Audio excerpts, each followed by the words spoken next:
আমাটির ভেঁপু বিভূতিভূষণ বন্দ্যোপাধ্যায়।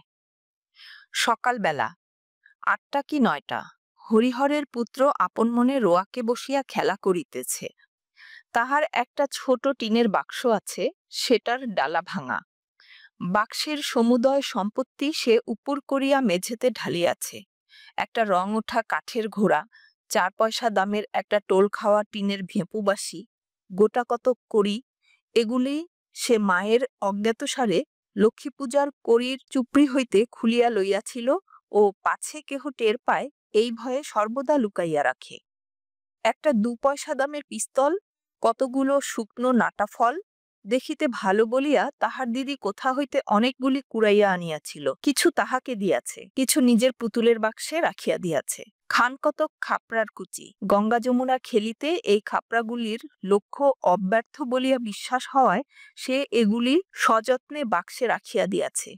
এগুলি তাহার মহামূল্যবান সম্পত্তি। এতগুলি জিনিসের মধ্যে সবে সে টিনের বাঁশিটা কয়েকবার বাজাইয়া সেটি সম্বন্ধে বিগত কৌতূহল হইয়া তাহাকে একপাশে রাখিয়া দিয়াছে। কাঠের ঘোড়া নাড়াচাড়া করা হইয়া গিয়াছে, সেটিও একপাশে পিঁজরাপোলের আসামির ন্যায় পড়িয়া আছে। বর্তমানে সে গঙ্গা যমুনা খেলিবার খাপড়াগুলিকে হাতে লইয়া মনে মনে দাওয়ার উপর গঙ্গা যমুনার ঘর আঁকা কল্পনা করিয়া চোখ বুজিয়া খাপড়া ছুঁইয়া দেখিতেছে তা ঠিক হইতেছে কিনা। এমন সময় তাহার দিদি দুর্গা উঠানের কাঁঠালতলা হইতে ডাকিল, অপু, ও অপু। সে এতক্ষণ বাড়ি ছিল না, কোথা হইতে এইমাত্র আসিল। তাহার স্বর একটু সতর্কতা মিশ্রিত। মানুষের গলার আওয়াজ পাইয়া অপু কলের পুতুলের মতো লক্ষ্মীর চুপড়ির কড়িগুলি তাড়াতাড়ি লুকাইয়া ফেলিল। পরে বলিল, কি রে দিদি? দুর্গা হাত নাড়িয়া ডাকিল, আয় এদিকে, শোন। দুর্গার বয়স ১০-১১ বৎসর হইল। গড়ন পাতলা পাতলা, রং অপুর মতো অতটা ফর্সা নয়, একটু চাপা। হাতে কাচের চুড়ি, পরনে ময়লা কাপড়, মাথার চুল রুক্ষ, বাতাসে উড়িতেছে। মুখের গড়ন মন্দ নয়, অপুর মতো চোখগুলি বেশ ডাগর ডাগর। অপু রোয়াক হইতে নামিয়া কাছে গেল, বলিল, কে রে? দুর্গার হাতে একটা নারিকেলের মালা, সেটা সে নিচু করিয়া দেখাইল। কতকগুলি কচি আম কাটা। সুর নিচু করিয়া বলিল, মা ঘাট থেকে আসেনি তো? অপু ঘাড় নাড়িয়া বলিল, হুম। দুর্গা চুপি চুপি বলিল, একটু তেল আর নুন নিয়ে আসতে পারিস, আমের কুশি জারাবো। অপু আহ্লাদের সহিত বলিয়া উঠিল, কোথায় পেলি রে দিদি? দুর্গা বলিল, পটলিদের বাগানে সিঁদুর কৌটার তলায় পড়েছিল। আনদি কি একটু নুন আর তেল? ও দিদির দিকে চাহিয়া বলিল, তেলের ভার ছুলে মা মারবে যে, আমার কাপড় যে বাসি। তুই যা না শিগগির করে, মার আসতে এখনো ঢের দেরি, খাঁড় কাচতে গিয়েছে, শিগগির যা। অপু বলিল, নারকোলের মালাটা আমায় দে, ওতে ঢেলে নিয়ে আসবো। তুই খিড়কি ধরে গিয়ে দেখ মা আসছে কিনা। দুর্গা নিম্নস্বরে বলিল, তেল টেল যেন মেঝেতে ঢালিস নে, সাবধানে নিবি, নইলে মা টের পাবে। তুই তো একটা হাবা ছেলে। অপু বাড়ির মধ্য হইতে বাহির হইয়া আসিলে দুর্গা তাহার হাত হইতে মালা লইয়া আমগুলি বেশ করিয়া মাখিল, বলিল, নে হাত পাত। তুই অতগুলো খাবি দিদি? অতগুলি বুঝি হলো? এই তো, ভারী বেশি। যা, আচ্ছা নে আর দুখানা। বাহ, দেখতে বেশ হয়েছে রে। একটা লঙ্কা আনতে পারিস? আর একখানা দেব তাহলে। লঙ্কা কি করে পারবো দিদি, মা যে তক্তার উপর রেখে দেয়, আমি যে নাগাল পাইনে। তবে থাক গে যাক, আবার ওবেলা আনবো এখন। পটলিদের দোবার ধারের গাছটায় গুটি যা ধরেছে দুপুরের রোদের তলায় ঝরে পড়ে। দুর্গাদের বাড়ির চারিদিকেই জঙ্গল। হরিহর রায়ের জ্ঞাতিভ্রাতা নীলমণি রায় সম্প্রতি গত বৎসর মারা গিয়াছেন। তাহার স্ত্রী পুত্রকন্যা লইয়া নিজ পিত্রালয়ে বাস করিতেছেন। কাজেই পাশের এ ভিটাও জঙ্গলাবৃত হইয়া পড়িয়া আছে। নিকটে আর কোনো লোকের বাড়ি নাই। ৫ মিনিটের পথ গেলে তবে ভুবন মুখুজ্জের বাড়ি। হরিহরের বাড়িটাও অনেকদিন হইয়া গেল মেরামত হয় নাই। সামনের দিকে রোয়াক ভাঙা, ফাটলে বনবিছুটির ও কালো মেঘ গাছের বন গজাইয়াছে। ঘরের দোর, জানালার কপাট সব ভাঙা, নারিকেলের দড়ি দিয়া গড়াদের সঙ্গে বাঁধা আছে। খিড়কি দোর ঝড়াত করিয়া খুলিবার শব্দ হইল এবং একটু পরেই সর্বজয়ার গলা শোনা গেল, দুর্গা, ও দুর্গা। দুর্গা বলিল, মা ডাকছে, যা দেখে আয়, ওখানা খেয়ে যা, মুখে যে নুনের গুঁড়ো লেগে আছে, মুছে ফেল। মায়ের ডাক আর একবার কানে গেলেও দুর্গার এখন উত্তর দিবার সুযোগ নাই, মুখ ভর্তি। সে তাড়াতাড়ি জারানো আমের চাকলাগুলি খাইতে লাগিল। পরে এখনো অনেক অবশিষ্ট আছে দেখিয়া কাঁঠাল গাছটার কাছে সরিয়া গিয়া গুড়ির আড়ালে দাঁড়াইয়া সেগুলি গোগ্রাসে গিলিতে লাগিল। অপু তাহার পাশে দাঁড়াইয়া নিজের অংশ প্রাণপণে গিলিতেছিল, কারণ চিবাইয়া খাওয়ার আর সময় নাই।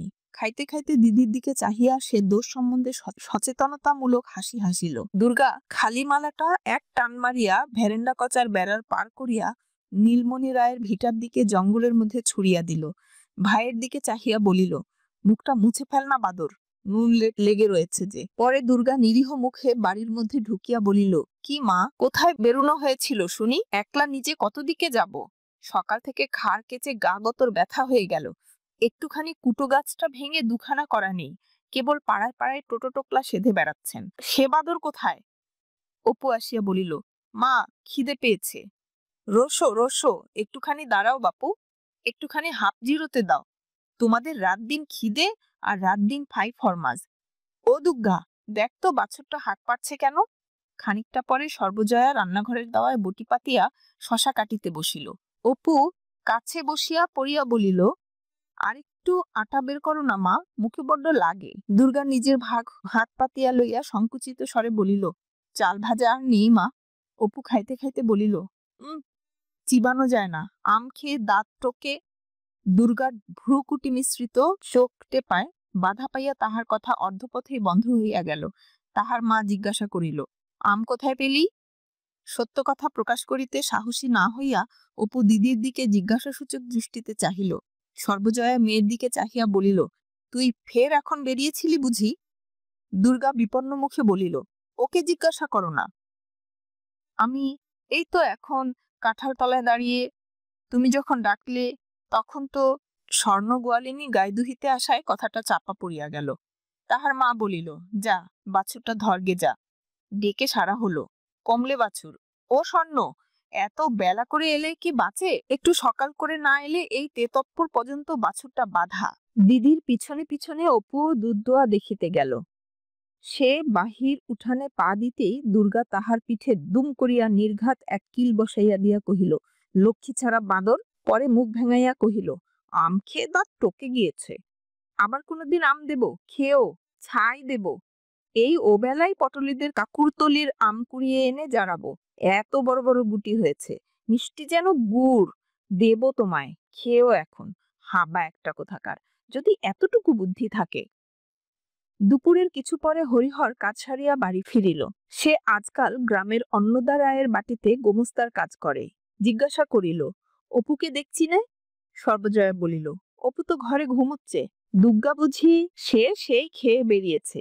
সে বাড়ি থাকে কখন? দুটো খাওয়ার সঙ্গে যা সম্পর্ক, আবার সেই খিদে পেলে তবে আসবে। কোথায় কার বাগানে কার আমতলায় জামতলায় ঘুরছে এই চৈত্র মাসের রোদ্দুরে। ফের দেখো না এই জ্বরে পড়লো বলে। অত বড় মেয়ে, বলে বোঝাবো কত? কথা শোনে না কানে নেয়। একটু পরে হরিহর খাইতে বসিয়া বলিল, আজ 10 ঘরায় তাগাদার জন্য গেছিলাম বুঝলে। একজন লোক খুব মাতব্বর, 5টা 6টা গোলা বাড়িতে, বেশ পয়সাওয়ালা লোক। আমায় দেখে দণ্ডবোধ করে বললে, দাদা ঠাকুর আমায় চিনতে পাচ্ছেন? আমি বললাম, না বাপু, আমি তো কই। বললে, আপনার কর্তা থাকতে তখন তখন পুজো আচ্চায় সবসময় তিনি আসতেন, পায়ের ধুলো দিতেন। আপনারা আমার গুরুতুল্য লোক। এবার আমরা বাড়ি শুদ্ধ মন্তর নেব ভাবছি। তা আপনি যদি আজ্ঞে করেন তবে ভরসা করে বলি, আপনি কেন মন্তরটা দেন না? তা আমি তাদের বলেছি, আজ আর কোনো কথা বলবো না, ঘুরে এসে 2-1 দিনে, বুঝলে। সর্বজয়া ডালের বাটি হাতে দাঁড়াইয়াছিল, বাটি মেঝেতে নামাইয়া সামনে বসিয়া পড়িল। বলিল, হ্যাঁ গো, তা মন্দ কি? দাও না ওদের মন্তর। কি জাত? হরিহর সুর নামাইয়া বলিল, বলো না কাউকে, সদ্গো।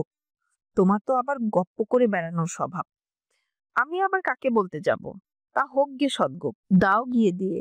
এই কষ্ট যাচ্ছে, ওই রায়বাড়ির 8 টাকা ভরসা, তাও 2-3 মাস অন্তর তবে দেয়, আর এদিকে রাজ্যের দেনা। কাল ঘাটের পথে সেজ ঠাকরুন বললে, বৌমা, আমি বন্ধক ছাড়া টাকা ধার দিইনি, তবে তুমি অনেক করে বললে বলে দিলাম। আজ 5 মাস হয়ে গেল, টাকা আর রাখতে পারবো না। এদিকে রাধাবষ্টমের বউ তো ছিঁড়ে খাচ্ছে, দুবেলা তাগাদা আরম্ভ করেছে। ছেলেটার কাপড় নেই, 2-3 জায়গায় সেলাই, বাছা আমার তাই পরে হাসি মুখে নেচে নেচে বেড়ায়। আমার এমন হয়েছে যে ইচ্ছে করে একদিকে বেরিয়ে চলে যাই। আরেকটা কথা ওরা বলছিল, বুঝলে? বলছিল গায়ে তো বামুন নেই, আপনি যদি এই গায়ে উঠে আসেন তবে জায়গা জমি দিয়ে বাস করাই। গায়ে একঘর বামুন বাস করানো আমাদের বড্ড ইচ্ছে।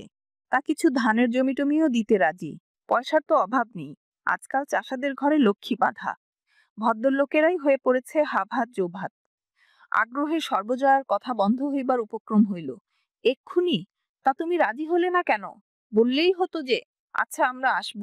ওরকম একটা বড় মানুষের আশ্রয় এ গায়ে তোমার আছে কি? শুধু ভিটে কামড়ে পড়ে থাকা? হরিহর হাসিয়া বলিল, পাগল, তক্ষুনি কি রাজি হতে আছে? ছোট লোক, ভাববে ঠাকুরের হাড়ি দেখছি শিকে উঠেছে। উহুম, ওতে খেলো হয়ে যেতে হয়। তা নয়, দেখি একবার চুপি চুপি মজুমদার মহাশয়ের সঙ্গে পরামর্শ করে। আর এখন ওঠো বললেই কি ওঠা চলে? সব বেটা এসে বলবে টাকা দাও, নইলে যেতে দেব না। দেখি পরামর্শ করে কিরকম দাঁড়ায়। এই সময়ে মেয়ে দুর্গা কোথা হইতে পা টিপিয়া টিপিয়া আসিয়া বাহিরের দুয়ারের আড়াল হইতে সতর্কতার সহিত একবার উকি মারিল এবং অপরপক্ষ সম্পূর্ণ সজাগ দেখিয়া ওপারে পাঁচিলের পাশ বাহিয়া বাহির বাটির রোয়াকে উঠিল। দালানের দুয়ার আস্তে আস্তে ঠেলিয়া দেখিল উহা বন্ধ আছে। এদিকে রোয়াকে দাঁড়ানো অসম্ভব, রৌদ্রের তাপে পা পুড়িয়া যায়। কাজেই সে স্থান হইতে নামিয়া গিয়া উঠানের কাঁঠাল তলায় দাঁড়াইল। রৌদ্রে বেড়াইয়া তাহার মুখ রাঙা হইয়া উঠিয়াছে। আঁচলের খুঁটে কি কতকগুলো যত্ন করিয়া বাঁধা। সে আসিয়াছিল এই জন্য যে, যদি বাহিরের দুয়ার খোলা পায় এবং মা ঘুমাইয়া থাকে তবে ঘরের মধ্যে চুপি চুপি ঢুকিয়া একটু শুইয়া লইবে। কিন্তু বাবার, বিশেষত মার সামনে সম্মুখ দুয়ার দিয়া বাড়িতে ঢুকিতে তাহার সাহস হইল না। উঠানে নামিয়া সে কাঁঠাল তলায় দাঁড়াইয়া কি করিবে ঠিক করিতে না পারিয়া নিরুৎসাহ ভাবে এদিক ওদিক চাহিতে লাগিল।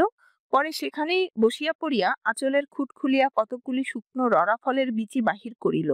খানিকক্ষণ চাহিয়া থাকিয়া সে আপন মনে সেগুলি গুনিতে আরম্ভ করিল। 1, 2, 3, 4, 26টা হইল। এরপরে সে 2-3টা করিয়া বিচি হাতের উল্টা পিঠে বসাইয়া উঁচু করিয়া ছুড়িয়া দিয়া পরে হাতের সোজা পিঠ পাতিয়া ধরিতে লাগিল। মনে মনে বলিতে লাগিল, অপুকে এইগুলো দেব, আর এইগুলো পুতুলের বাক্সে রেখে দেব। কেমন বিচিগুলি তেল চুকচুক করছে।